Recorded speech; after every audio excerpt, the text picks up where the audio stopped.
जय जिनेन्द्र। आत्मा चैनल देख रहे सभी दर्शकों का मैं नलिनी स्वागत करती हूँ। आइए बढ़ते हैं आज के समाचारों की ओर। प्रधानमंत्री नरेंद्र मोदी आज तेलंगाना के दौरे पर है। इस दौरान उन्होंने सुबह श्री उज्जैनी महाकाली मंदिर का दौरा किया और पूजा की। उसके बाद वह संगारेड्डी पहुंचे, जहां उन्होंने एक जनसभा को संबोधित किया। इस दौरान उन्होंने घटकेसर और लिंगमपल्ली के बीच MMTS सुविधा को हरी झंडी दिखाई। वहीं 7,000 करोड़ रुपए की विकास परियोजनाओं का लोकार्पण और शिलान्यास किया। उन्होंने कहा कि तेलंगाना को दक्षिण भारत का प्रवेश द्वार कहा जाता है। उन्होंने कहा, आज 140 करोड़ देशवासी विकसित भारत के निर्माण के लिए संकल्पबद्ध है। विकसित भारत के लिए आधुनिक इंफ्रास्ट्रक्चर का होना उतना ही जरूरी है। इसलिए इस साल के बजट में हमने इंफ्रास्ट्रक्चर के लिए 11 लाख करोड़ रुपए दिए हैं। हमारा प्रयास है कि तेलंगाना को इसका ज्यादा से ज्यादा लाभ मिले। इस मौके पर तेलंगाना वासियों को संबोधित करते हुए प्रधानमंत्री नरेंद्र मोदी ने और क्या कुछ कहा, आइए सुनते हैं। भारत माता की, भारत माता की, भारत माता की। ना तेलंगाना కుటుంబ సభ్యులందరికీ నమస్కారాలు। आज मैं लगातार दूसरे दिन तेलंगाना में हूं। जितना उत्साह मैं तेलंगाना के लोगों में बीजेपी के लिए देख रहा हूं, उतना ही मेरा विश्वास भी बढ़ता जा रहा है। आपके इस स्नेह को मैं, आपके इस प्यार को मैं तेलंगाना के विकास के रूप में 2 गुना करके लौटाऊंगा। ये आपका प्यार, ये आपका उत्साह, ये आपके आशीर्वाद मैं बेकार नहीं जाने दूंगा। ఇది మోదీ గ్యారంటీ, మోదీ గ్యారంటీ అంటే గ్యారంటీగా పూర్తి అయ్యే గ్యారంటీ।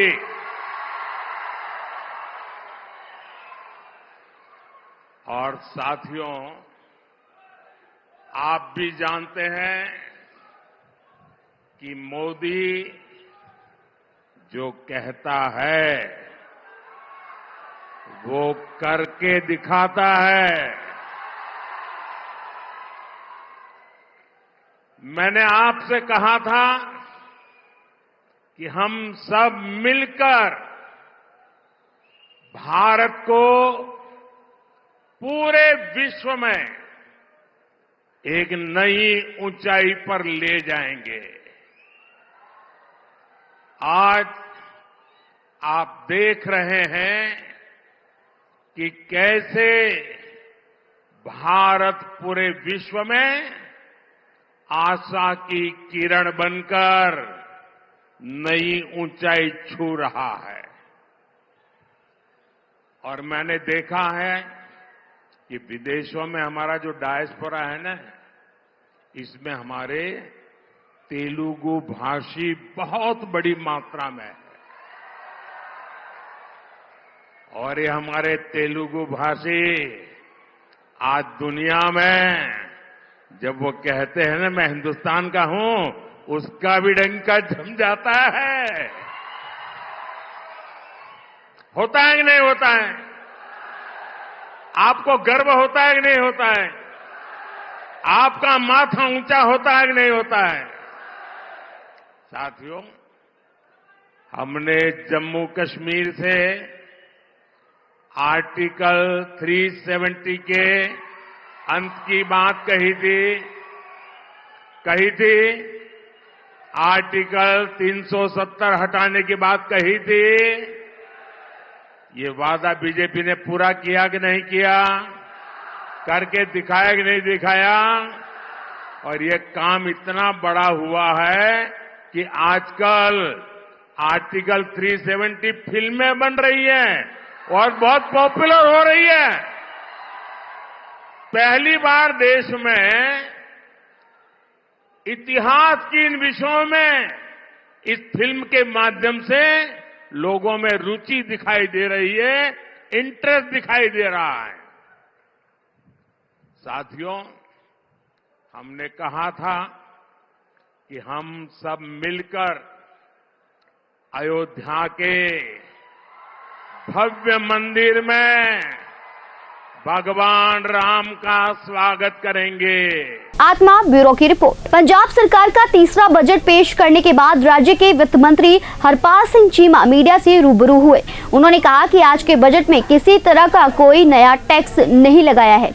यह बजट लोगों के पक्ष में है। इसमें पंजाब की एजुकेशन, मेडिकल, एग्रीकल्चर व इंफ्रास्ट्रक्चर को ध्यान में रखा गया है। विधानसभा चुनाव में जो उनकी पार्टी की तरफ से गारंटियां दी गई थी, उनमें से 85% पूरी कर दी गई हैं। जहां तक एक बड़ी गारंटी रह गई है, उसे भी जल्दी पूरा कर दिया जाएगा। हालांकि उन्होंने उस गारंटी का नाम नहीं बताया। दूसरी तरफ विरोधी दल ने आज के बजट को खोखला बताया है। उनका कहना है कि बजट में कुछ भी नया नहीं है, सिर्फ सरकार ने राज्य को कर्ज में डुबोया है। मानयोग स्पीकर साहब,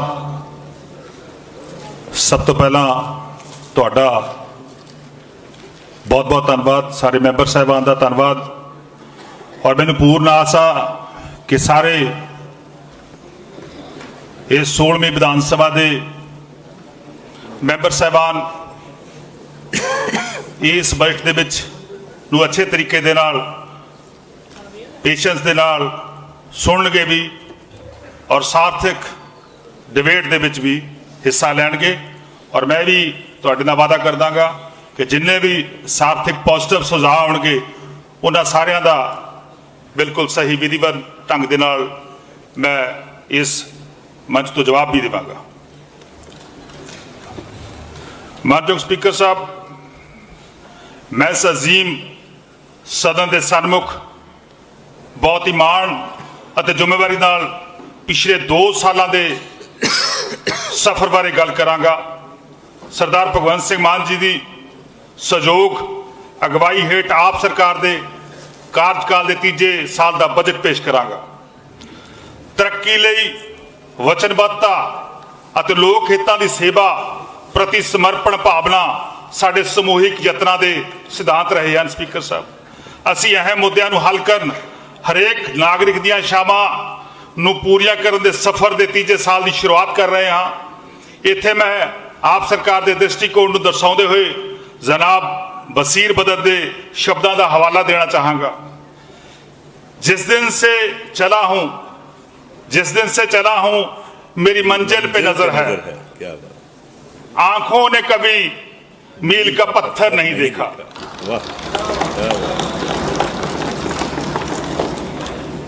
मानयोग स्पीकर साहब, आप सरकार पिछले साल के बजट विच कीते वादे अनुसार असीं राज दे मालीए नूं मजबूत करने विच कामयाब होए हां। राज दे अपने टैक्स मालीए विच सालाना विकास दर 2012 तो 17 दौरान 2012 तो 17 दौरान सिर्फ 8% रही सी सर।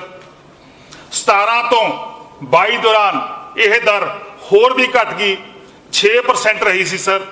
अते हुण साडी सरकार तो वध के 13% जिहड़ी आ वो वड्डा एक वाधा पंजाब के ऑन टैक्स मालीए दे विच सरकार दा होयागा। ये दर्शाउंदा है कि कारगुजारी विचारां दी स्पष्टता अते विचारां नूं हकीकत विच बदलण दे दृढ़ इरादिਆਂ ते सारे गल निर्भर करदी है।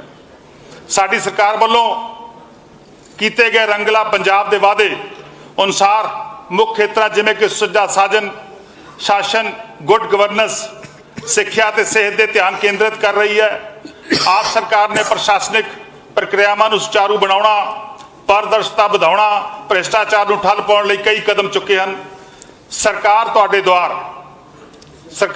द्वार ਰਾਸ਼ਨ ਦੀ ਡੋਰ ਸਟੈਪ ਡਿਲੀਵਰੀ, ਭ੍ਰਿਸ਼ਟਾਚਾਰ ਵਿਰੋਧੀ ਪਹਿਲਕਦਮੀਆਂ ਕੁਸ਼ਲ ਅਤੇ ਕਾਰਗਰ ਪ੍ਰਸ਼ਾਸਨ ਬਣਾਉਣ ਦੀ ਸਾਡੀ ਵਚਨਬੱਧਤਾ ਨੂੰ ਦਰਸਾਉਂਦੀਆਂ ਹਨ। ਇਸੇ ਤਰ੍ਹਾਂ ਆਪ ਕੀ ਸਰਕਾਰ ਆਪ ਦੇ ਦੁਆਰ ਸ਼ੁਰੂ ਕੀਤੀ ਗਈ, ਜਿਸ ਰਾਹੀਂ ਪਿੰਡਾਂ ਵਿੱਚ ਕੈਂਪ ਲਗਾ ਕੇ ਹੁਣ ਤੱਕ 8 ਲੱਖ ਨਾਗਰਿਕਾਂ ਨੂੰ ਸੇਵਾਵਾਂ ਮੁਹੱਈਆ ਕਰਵਾਈਆਂ ਗਈਆਂ ਹਨ। ਸਾਡੀਆਂ ਨੀਤੀਆਂ ਨੂੰ ਹੁਣ ਬੂਰ ਪੈਣਾ ਸ਼ੁਰੂ ਹੋ ਗਿਆ ਹੈ।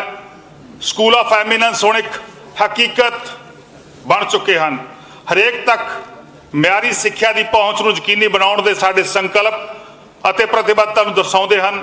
ਆਮ ਆਦਮੀ ਕਲੀਨਿਕਾਂ ਦੀ ਸਥਾਪਨਾ ਪ੍ਰਾਇਮਰੀ ਸਿਹਤ देखभाल के क्षेत्र में किसी क्रांति तो। आत्मा ब्यूरो की रिपोर्ट। कांग्रेस के पूर्व राष्ट्रीय अध्यक्ष और वरिष्ठ नेता राहुल गांधी की भारत जोड़ो न्याय यात्रा राघोगढ़ से चलकर शाहजहांपुर पहुंची। यहां उन्होंने रोड शो किया और प्रधानमंत्री नरेंद्र मोदी पर जमकर निशाने साधे। उन्होंने कहा कि मोदी जी चाहते हैं कि आप मोबाइल देखो, जय श्री राम बोलो और भूखे मर जाओ। उन्होंने यह भी आरोप लगाया कि प्रधानमंत्री नरेंद्र मोदी जातिवाद और धर्मवाद को बढ़ावा देते हुए आपस में लड़वा रहे हैं। राहुल गांधी की भारत जोड़ो न्याय यात्रा सुबह 11 बजे शाहजहांपुर जिला मुख्यालय पहुंची। राहुल गांधी के रोड शो के दौरान जगह जगह लोगों ने स्वागत किया। हालांकि कांग्रेस के वरिष्ठ नेता ने अपने कार्यकर्ताओं का ही अभिवादन स्वीकार नहीं किया। इस दौरान कई घंटे पहले ही प्रशासन ने सुरक्षा की दृष्टि से शहरी हाईवे पर लोगों की आवाजाही बंद कर दी थी। इससे राहगीरों को काफी समस्याओं का सामना करना पड़ा था। कई जगहों पर पुलिस से बहस भी हुई। कई स्थानीय कार्यकर्ताओं ने राहुल गांधी का स्वागत करने का प्रयास किया, लेकिन उन्हें भी रोक दिया गया। एक साल पहले हमने भारत, अभी ठहर जाइए मैं भाषण कर रहा हूं, डिस्टर्ब मत कीजिए। एक साल पहले भारत जोड़ो यात्रा कन्याकुमारी से कश्मीर तक गई, 4000 किलोमीटर चले और उसमें हमारा लक्ष्य जो नफरत फैलाई जा रही है समाज में, जो बीजेपी धर्म को धर्म से लड़ाती है, जात को जात से लड़ाती है, भाषा को भाषा से लड़ाती है, उसके खिलाफ हमने भारत जोड़ो यात्रा की। बहुत सारे लोगों ने कहा कि देखिए आप कन्याकुमारी से कश्मीर तक चले, मगर ऐसे बहुत सारे प्रदेश है जहां आप गए नहीं। उड़ीसा है, झारखंड है, गुजरात है, तो आपको एक और यात्रा करनी चाहिए मणिपुर से लेकर महाराष्ट्र तक। और इसीलिए मैं आपके आज सामने यहां खड़ा हूं। ये दूसरी भारत जोड़ो न्याय यात्रा है और आप यहां आए हमारा स्वागत करने। इसमें हमने न्याय शब्द जोड़ दिया। क्यों? क्योंकि जो हिंसा फैल रही है, नफरत फैल रही है, उसका कारण अन्याय है। आर्थिक अन्याय, सामाजिक अन्याय, किसानों के खिलाफ अन्याय, युवाओं के खिलाफ अन्याय। पता नहीं आपको मालूम है इस देश में पिछड़े लोग कितने हैं? पिछड़ों की आबादी कितनी मालूम है आपको? 50%। और दलितों की कितनी है? 15। आदिवासियों की कितनी? 8। माइनॉरिटी की कितनी? 15। तो सब मिलाकर तकरीबन 90% होता है। ठीक है। अब अगर आप सबसे बड़े उद्योगपतियों की लिस्ट निकालो, बड़ी बड़ी कंपनियों में जो मैनेजमेंट, सीनियर मैनेजमेंट है, उसकी लिस्ट निकालो, उसमें आपको 90% का एक नहीं मिलेगा। मीडिया में देखो, आपको एक बड़ा पिछड़े वर्ग का पत्रकार नहीं मिलेगा, एक दलित पत्रकार नहीं मिलेगा, एक आदिवासी पत्रकार नहीं मिलेगा। टीवी चैनल में एंकर देखो, आपको एक पिछड़ा नहीं दिखेगा वहां पे। मालिकों की लिस्ट निकालो, वहां पे 90% में से आपको एक नहीं मिलेगा। ब्यूरोक्रेसी में जाओ, 90 लोग हिंदुस्तान की सरकार का बजट बांटते हैं, आईएएस अफसर हैं। यहां भी मध्य प्रदेश में भी सीनियर जो ब्यूरोक्रेट्स हैं 60-70 होंगे, 80 होंगे, वो मध्य प्रदेश के बजट को बांटते हैं। लिस्ट निकालो, उसमें आपको 90% का कोई नहीं मिलेगा। और अगर कोई मिलेगा तो वो छोटी सी मिनिस्ट्री पे उसको मतलब कोने में परे करके रख देंगे। तो ये है सामाजिक अन्याय, और ये हर संस्था में हो रहा है। आप प्राइवेट अस्पतालों की लिस्ट निकालो, मालिकों की लिस्ट निकालो, वहां आपको 90% में से कोई नहीं मिलने वाला। प्राइवेट कॉलेजेस, यूनिवर्सिटीज, इनके मालिकों की लिस्ट निकालो, एक आपको पिछड़ा नहीं मिलेगा, एक दलित नहीं मिलेगा, एक आदिवासी नहीं मिलेगा, एक माइनॉरिटी नहीं मिलेगा, और एक गरीब जनरल कास्ट का भी नहीं मिलेगा। तो हो क्या रहा है, 3-4% लोगों ने कब्जा कर रखा है और उसके अंदर कोई घुस नहीं सकता। सबसे ऊपर अदानी जी बैठे हैं, अंबानी जी बैठे हैं, ठीक है। आत्मा ब्यूरो की रिपोर्ट। पंजाब में लुधियाना से कांग्रेस के सांसद रवनीत सिंह बिट्टू को 14 दिन के लिए जेल भेज दिया गया है। उनके साथ पूर्व मंत्री भारत भूषण आशु, पूर्व सीनियर डिप्टी मेयर श्याम सुंदर मल्होत्रा, जिला कांग्रेस प्रधान संजय तलवाड़ को भी न्यायिक हिरासत में भेजा गया है। इन नेताओं ने कुछ दिन पहले नगर निगम के ऑफिस को ताला लगाया था। इस पर उनके खिलाफ पुलिस ने एफआईआर दर्ज कर ली। इसके बाद नेताओं ने इस केस में गिरफ्तारी देने का ऐलान किया था। मंगलवार को सांसद बिट्टू, श्याम सुंदर मल्होत्रा, संजय तलवाड़ और भारत भूषण आशु समेत भारी संख्या में समर्थक डीसी ऑफिस के बाहर पहुंचे। इस दौरान पुलिस और कांग्रेस समर्थकों के बीच जमकर हंगामा भी हुआ। बैरिकेडिंग तोड़ने की कोशिश को नाकाम पुलिस ने किया। हालांकि इसको लेकर कांग्रेस कार्यकर्ताओं और पुलिस के बीच धक्का मुक्की देखने को मिली, जिसमें पुलिस कर्मियों की पगड़ियां तक उतर गई। इसके बाद पुलिस ने सांसद बिट्टू, आशु, श्याम सुंदर और तलवाड़ को हिरासत में ले लिया। उन्हें judicial magistrate first class Tanish Goyal की कोर्ट में पेश किया गया। कोर्ट ने उन्हें जेल भेज दिया है, जबकि उनकी जमानत पर कल यानी 6 मार्च को फैसला होगा। इस दौरान सांसद बिट्टू ने कहा कि आप सरकार कांग्रेस को दबाना चाहती है, लेकिन कांग्रेसी जालिम सरकार के अत्याचार से घबराने वाले नहीं हैं। इन्होंने ये बड़ी गलतफहमी सी भी राघव ਚੱਡਾ यार भाई ਉਹਨੂੰ ਜੇ ਕੋਈ ਕੁਝ ਕਹੂਗਾ ਤੇ ਉਹਦੇ ਐਫਆਈਆਰ ਦਰਜ ਕਰ ਦਾਂਗੇ। ਆ ਸਾਰੇ ਜਿਹੜੇ ਆਏ ਨੇ ਉਹ ਜੱਗਾ ਦੀ ਆ ਜਾਓ, ਜੱਗਾ ਦੀ ਆ ਜਾਓ, ਇੱਕ ਮਿੰਟ ਅੱਜ ਇੱਕ ਵੀ ਵਰਕਰ ਇਸ ਕਰਕੇ ਅਸੀਂ ਕੋਈ ਕਹਿ ਕੇ ਨਹੀਂ ਸੱਦਿਆ, ਇਹ ਕਹਿ ਕੇ ਸੱਦਿਆ ਵੀ ਗ੍ਰਿਫਤਾਰੀਆਂ ਦੇਣੀਆਂ, बड़े बड़े भज जाते हैं गिरफ्तारी देने तो। ते जिन्ने लोग खड़े आ, मैं इन्हों सलाम करदा, मैं सलूट करदा इन्हों जेडे कल्ले कल्ले सैकड़ियां की गिनती अपनी गिरफ्तारी देन आए ने। बई आ खड़े आ कांग्रेसीए, जे लोगों के काम नहीं करोगे, जे लोगों के कार्ड नहीं बनगे। आ मैं हुणी एक रिपोर्ट अज छपी आ जिहदे विच 23 सूबियां चों 19वें नंबर ते लुधियाना। जे कोई डेथ सर्टिफिकेट, जे कोई जन्म का सर्टिफिकेट, कोई मैरिज सर्टिफिकेट, कोई लाइसेंस, कोई पासपोर्ट, वो दसिया गया भाई कोई भी लुधियाने कुछ हो नहीं रहा। 10-10 हज़ार एप्लीकेशन वो जड़ियां पईयां, 10-10 हज़ार एप्लीकेशन पईयां जिन्हों किसी ने अज तक देखिया ही नहीं, चखिया ही नहीं। ਜਿਹੜੀ ਮਿਆਦ ਇਹਨਾਂ ਨੇ ਦਿੱਤੀ ਆ ਦਫ਼ਤਰਾਂ 'ਚ, ਹੁਣ ਮੀਡੀਆ ਦਾ ਕੰਮ ਆ, ਉਹ ਸਾਰੀਆਂ ਮਿਆਦਾਂ ਦਿਨ ਪੂਰੇ ਹੋ ਚੁੱਕੇ ਆ। ਕਿਸੇ ਨੂੰ 20 ਦਿਨ, ਕਿਸੇ ਨੂੰ 30 ਦਿਨ ਕਿਹਾ, ਪਰ ਉਹ ਸਾਰੇ ਦਿਨ ਖਤਮ ਹੋ ਚੁੱਕੇ ਆ। ਪਰ ਉਹ ਐਪਲੀਕੇਸ਼ਨਾਂ ਦਾ ਕੁਝ ਨਹੀਂ ਬਣਿਆ। ਇਸ ਕਰਕੇ ਇਹ ਸਰਵੇ ਆਇਆ ਵੀ 19ਵੇਂ ਨੰਬਰ ਤੇ। ਅੱਜ ਬਹੁਤ ਵੱਡੇ ਇੱਕ ਅਖਬਾਰ ਨੇ ਇਹ ਗੱਲ ਸਾਨੂੰ ਸਾਹਮਣੇ ਲਿਖੀ ਆ। ਦੂਜੀ ਗੱਲ, ਭਗਵੰਤ ਮਾਨ ਸਾਹਿਬ, ਤੁਸੀਂ ਮੇਰਾ ਨਾਮ ਲੈ ਕੇ ਇਹ ਗੱਲ ਕਹੀ ਵੀ ਰਵਨੀਤ ਬਿੱਟੂ ਤੇ ਕਾਂਗਰਸ ਪਾਰਟੀ ਵਾਲੇ ਕਾਰਪੋਰੇਸ਼ਨ ਤੇ ਤਾਲਾ ਲਾਉਣ ਚਲੇ ਗਏ। ਪ੍ਰਧਾਨ ਜੀ, ਇਹ ਭਗਵੰਤ ਮਾਨ ਸਾਹਿਬ, ਇਹ ਆਵਾਜ਼ ਲੁਧਿਆਣੇ ਦੀ ਇੰਨੀ ਕੰਮਾਂ ਕੰਨਾਂ 'ਚ ਗੂੰਜੀ ਕਿ ਮੁੱਖ ਮੰਤਰੀ ਨੂੰ ਲੁਧਿਆਣੇ ਦੀ ਕਾਂਗਰਸ ਵਿਧਾਨ ਸਭਾ ਦੇ ਪਹਿਲੇ ਦਿਨ ਬੋਲਣ ਤੋਂ ਪਹਿਲਾਂ ਉਹਨਾਂ ਦੇ ਕੰਨਾਂ 'ਚ ਗੂੰਜ ਰਹੀ ਸੀ, ਉਹ ਤਾਲਾ ਗੂੰਜ ਰਿਹਾ ਸੀ ਉਹਨਾਂ ਦੇ। ਇਹ ਫਰਕ ਹੁੰਦਾ।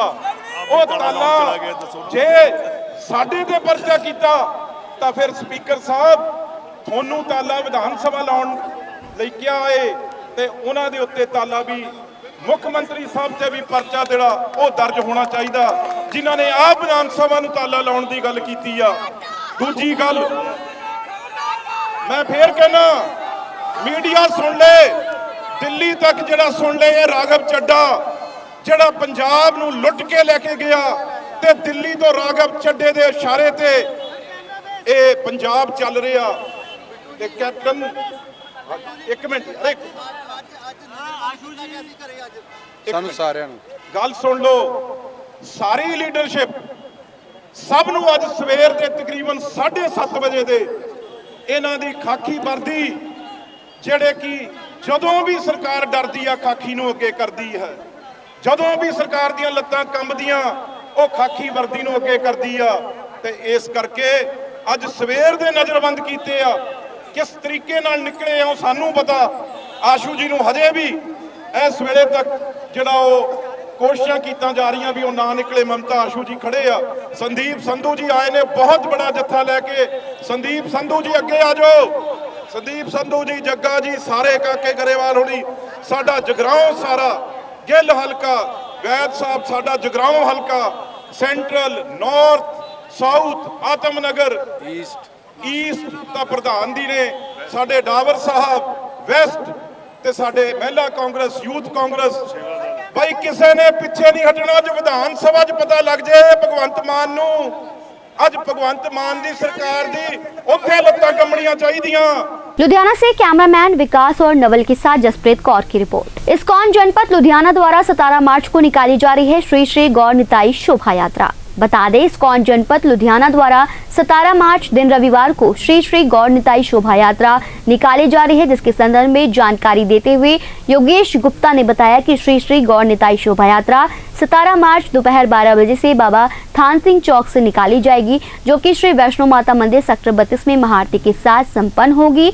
इस शोभा यात्रा में प्रभु का गुणगान किया जाएगा। जगह जगह सजावटी गेट सजाकर फूलों से वर्षा कर प्रभु का स्वागत किया जाएगा और तरह तरह की झांकियां भी निकाली जाएंगी। इसी संदर्भ में बाबा थान सिंह चौक लुधियाना में प्रभु का प्रसाद लोगों में भी वितरित किया जा रहा है। 17 मार्च को बहुत ही भव्य श्री श्री गौर निताई महाप्रसाद शोभा यात्रा इस्कॉन संस्थापक आचार्य एसी भक्ति विधान स्वामी प्रभुपाद जी के आशीर्वाद से श्री श्रीमद गोपाल कृष्ण गोस्वामी महाराज की प्रेरणा से इस्कॉन जनपद लुधियाना की ओर से आयोजित की जा रही है। इस्कॉन मंदिर स्टीयरिंग बोर्ड के सहयोग से, जो कि प्राचीन गौशाला डिवीज़न नंबर 3 को दोपहर 12 बजे आरंभ होगी। समराला चौक, ग्रीनलैंड स्कूल, गुरु अर्जन देव नगर, श्रृंगार सिनेमा रोड से होती हुई माँ वैष्णो धाम सेक्टर 32 में इसका विश्राम होगा। वहाँ पर बहुत ही भव्य आतिशबाजी होगी, महाआरती होगी, भंडारा प्रसाद वितरण किया जाएगा। तो रथ यात्रा मार्ग में ये भगवान का अर्पित खिचड़ी प्रसाद लोगों में वितरण किया जा रहा है।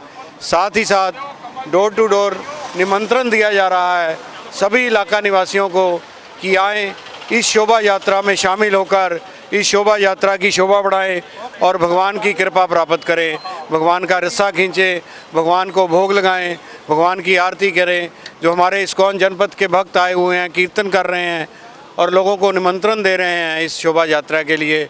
मैं भी एक बार फिर सभी लुधियाना वासियों को विशेष रूप से रथ यात्रा मार्ग में जो दुकानदार हैं, इलाका निवासी हैं, उनको सादर आमंत्रित कर रहे हैं कि शोभा यात्रा में आकर भगवान की कृपा प्राप्त करें। हरे कृष्णा, हरि बोल। मेरा नाम Sandeep Ooja, Das trading company and kitchen and furniture तो जिवें पिछली बार आपां लंगर लाया उस तो वधिया हुण इस बार लगावांगे। सानू मतलब ये उम्मीद रहिंदी है, कोई गल जरूर करांगे। पूरे असीं हुम हुमा के इस यात्रा का स्वागत करांगे। पिछले साल भी जिन्ना जोर लाया सी ऐतकी असीं उस तो वध ही अपना योगदान पावांगे, जो कि असीं सेवा सानू मिल सके। लुधियाना से नवल की रिपोर्ट। पठानकोट में राजस्व विभाग में हुए नए तबादलों के बाद अब रामचंद नए तहसीलदार होंगे। उनके साथ नायब तहसीलदार के रूप में लवदीप सिंह ने भी विधिवत अपना कार्यभार संभाल लिया है। उन्होंने आम जन मानस को जमीनी मामलों से जुड़ी समस्याओं और शिकायतों का निपटारा जल्द करने का आश्वासन दिया है। इस मौके पर उन्होंने क्या कुछ कहा, आइए सुनते हैं। मैं रामचंद बतौर तहसीलदार पठानकोट चार्ज लिया है ਤੇ ਮੈਂ ਅਪੀਲ ਕਰਦਾ ਹਾਂ ਕਿ ਜੋ ਵੀ ਲੋਕਾਂ ਦੀ ਸ਼ਿਕਾਇਤਾਂ ਹੈਗੀਆਂ ਆ, ठीक नहीं, उन्होंने कोई इंतकाल वगैरह जो भी प्रॉब्लम हैगी ਅਸੀਂ ਨਿੱਜੀ ਤੌਰ ਤੇ ਸੁਣਾਂਗੇ। अगर कोई ਹੋਰ प्रॉब्लम हैगी ਅਸੀਂ ਘਰ ਘਰ ਜਾ ਕੇ जो सरकार ਲੈਂਦੀ ਆ ਤੇ ਸਰਕਾਰ ਤੁਹਾਡੇ ਦੁਆਰਾ ਅਸੀਂ ਉੱਥੇ ਵੀ ਜਾ ਕੇ ਸ਼ਿਕਾਇਤਾਂ ਸੁਣਾਂਗੇ। ਹੁਣ ਕੈਂਪ ਵੀ ਲੱਗ ਰਿਹਾ ਹੈ, ਕੈਂਪਾਂ ਵਿੱਚ ਬਹੁਤ ਸਹੂਲਤਾਂ ਦੇ ਰਹੇ ਹੈਗੇ ਆ ਸਰਕਾਰ ਵੱਲੋਂ। 43 ਜਿਹੜੀਆਂ ਸੀਗੀਆਂ ਲੋਕਾਂ ਨੂੰ ਸਹੂਲਤਾਂ ਦੇ ਰਹੇ ਹੈਗੇ ਆ ਉਹ ਅਸੀਂ ਪ੍ਰੋਵਾਈਡ ਕਰਾਂਗੇ। ਕੋਈ ਵੀ ਕਿਸੇ ਨੂੰ ਕੋਈ ਬਾਹਰ ਮੇਰਾ ਮੁਲਾਜ਼ਮ ਹੈ ਕੋਈ ਸੇਵਾ ਦਾ ਤੰਗ ਕਰਦਾ ਤੇ ਉਹ ਸਾਨੂੰ ਨਿੱਜੀ ਤੌਰ ਤੇ ਮਿਲ ਸਕਦੇ ਆ। ਮੈਂ ਲਵਦੀਪ ਸਿੰਘ ਅੱਜ ਨਾਇਬ ਤਹਿਸੀਲਦਾਰ ਪਠਾਨਕੋਟ ਵਜੋਂ ਚਾਰਜ ਲੈ ਰਿਹਾ ਹਾਂ। ਇਸ ਪਵਿੱਤਰ ਨਗਰੀ ਦੇ ਵਿੱਚ ਸੇਵਾ ਕਰਨ ਦਾ ਮੌਕਾ ਪਹਿਲੀ ਵਾਰ ਮਿਲਿਆ ਹੈ। ਅਸੀਂ ਉਮੀਦ ਕਰਦੇ ਹਾਂ ਕਿ ਸਥਾਨਕ ਲੋਕਾਂ ਦੇ ਲਈ ਪੰਜਾਬ ਸਰਕਾਰ ਦੀਆਂ ਨੀਤੀਆਂ ਨੂੰ ਮਾਨਯੋਗ ਡਿਪਟੀ ਕਮਿਸ਼ਨਰ ਪਠਾਨਕੋਟ ਜੀ ਦੀ ਅਗਵਾਈ ਅਤੇ ਮਾਨਯੋਗ ਉਪ ਮੰਡਲ ਮੈਜਿਸਟਰੇਟ ਪਠਾਨਕੋਟ ਜੀ ਦੀ ਰਹਿਨੁਮਾਈ ਹੇਠ ਗਰਾਊਂਡ ਪੱਧਰ ਤੇ ਲਾਗੂ ਕਰਨ ਦੀ ਕੋਸ਼ਿਸ਼ ਕਰਾਂਗੇ। ਇਸ ਦੇ ਨਾਲ ਲੋਕਾਂ ਦੇ ਜਿਹੜੇ ਮੁੱਢਲੇ ਕੰਮ ਹੈ ਉਹਨਾਂ ਨੂੰ ਵੀ निजी तौर पर सुनते हुए जल्द से जल्द निपटारा करने की कोशिश करेंगे। पठानकोट से आलोक कुमार की रिपोर्ट। एमबीडी ग्रुप के अशोका ने लुधियाना में डिस्ट्रीब्यूटर्स मीट का आयोजन किया। पंजाब में बढ़ाई जा रही अपनी उपस्थिति एमबीडी ग्रुप के उभरते ई टेक प्लेटफॉर्म अशोका ने पंजाब में अपनी उपस्थिति बढ़ाने की दिशा में लुधियाना में एक सफल डिस्ट्रीब्यूटर्स मीट का आयोजन किया। इस आयोजन ने वितरकों और भागीदारों के साथ संबंधों को मजबूत करने के लिए एक मंच के रूप में कार्य किया है। साथ ही क्षेत्र में उल्लेखनीय शिक्षण समाधान प्रदान करने के लिए अशोका की प्रतिबद्धता को भी प्रदर्शित किया है। अशोका ने पिछले साल पंजाब में 300 स्कूलों के साथ सहयोग किया और इस साल दोगुनी संख्या तक पहुंचने की योजना है। मैं Balwant Sharma executive director MBD group, मेरे साथ मिस्टर विजय मिश्रा जी बैठे हैं जो हमारे अपना वाइस प्रेसिडेंट हैं पंजाब और हरियाणा के। मिस्टर जवाहर शर्मा जी हमारे अपना जीएम हैं सप्लाई चेन के और अपना मार्केटिंग के। मिस्टर गुरदेव परमार जी हमारे सेल्स के हमारे मैनेजर हैं। और जो हमारा अपना टोटल जो पीछे हमारी सपोर्ट टीम है हमारा एवरी ईयर हम क्या करते हैं कि अपने एक डिस्ट्रीब्यूटर मीट करते हैं। जो हमारे जितने डिस्ट्रीब्यूटर हमारे स्टेट के होते हैं उनको हम अपना इनवाइट करते हैं। उनसे जो हमारे नए प्रोडक्ट हैं उनके बारे में हम उनसे डिटेल से करते हैं। जो अगले साल से जो नए हमारे प्रोडक्ट आ रहे हैं, जो हमारी अपना जो बुक्स हमारी चेंज होती हैं, जो किताबें हमारी अपना नई रिवाइज आती हैं, हम उनके बारे में डिटेल में बताते हैं। और उसके बाद जो हमारी अपना पॉलिसी होती है, डिस्काउंट पॉलिसी होती है, कोई दूसरी बुक सेलर को बेनिफिट के लिए पॉलिसी होती हैं, हम उसके बारे में भी उनको डिटेल से बात करते हैं। और हमारा मेन मकसद जो हमारा नया प्रोडक्ट आता है उस प्रोडक्ट को हम लॉन्च करते हैं आज के दिन। जैसे हमने रिसेंटली एक किताब हमने सफलता साधन 10th की पंजाब की किताब हमने लॉन्च की है। वो किताब ये किताब हम लॉन्च आज की है हमने, और इसके बारे में हमने विस्तार से बताया है। हमारे साथ जो हमारा अपना जो प्रोडक्ट था हमारा, जैसे हमारा अपना अशोका सोल्यूशन एक डिस्ट्रिक्ट कंटेंट है हमारा, हमने उसके बारे में जो हमारे इस पर थे मैडम शिखा सहगल जी, उनके लिए भी उन्होंने पूरा डिटेल से बताया, सब बुक सेलर को उसकी जानकारी दी। होली फेथ के जो हमारी बुक्स आती हैं international private limited, Holi faith international private limited जो हमारी चिल्ड्रन बुक्स हैं, उनको वो उनके बारे में एनसीईआरटी बेस पे हम बुक्स बनाते हैं। वो सारी बुक्स जितनी भी हैं उनके बारे में मिस्टर विजय मिश्रा जी ने पूरे डिटेल से अपने डिस्ट्रीब्यूटर को अपने प्रोडक्ट के बारे में बताया। और उसके साथ हमारे एमबीडी और मॉडर्न जो हमारी टेक्स्ट बुक है, कि मॉडर्न में हम टेक्स्ट बुक बनाते हैं हमारी, और एमबीडी में हमारी रेफरेंस बुक्स होती हैं। और रेफरेंस बुक्स के लिए मिस्टर जवाहर शर्मा ने जो हमारे जीएम हैं, इन्होंने कंप्लीट डिटेल से बताया। तो हमारा एक ही मकसद होता है कि जो हमारे अपना कमिंग सेशन है उसके लिए हम जो हमारी नई नई पॉलिसी होती है उसके बारे में अपने डिस्ट्रीब्यूटर को बताया। यही हमारा मकसद। हाँ, ये टेंथ के हमारी 10th की अलग अलग बुक्स आती थी सब्जेक्ट वाइज। हाँ, मैं बताता हूँ, जो हमारी अपना 10th क्लास की किताब आती थी वो अलग अलग सब्जेक्ट की आती थी, 5-6 सब्जेक्ट, उसमें डिफरेंट अलग अलग सेपरेट बुक थी। लोगों की डिमांड थी कि हमें कमांड किताब मिले, तो हमने वो कमांड किताब दी था। इन्हें जो बुक है ऑल सब्जेक्ट इन वन, ये किताब बच्चों के लिए मिल गई और उसको कैरी करने में, ले जाने में, पढ़ने में इजी होगा। लुधियाना से नवल की रिपोर्ट। आज के समाचार बस यहीं तक, कल फिर हाजिर होंगे कुछ नए समाचारों के साथ। तब तक आप देखते रहिए आत्मा चैनल। धन्यवाद।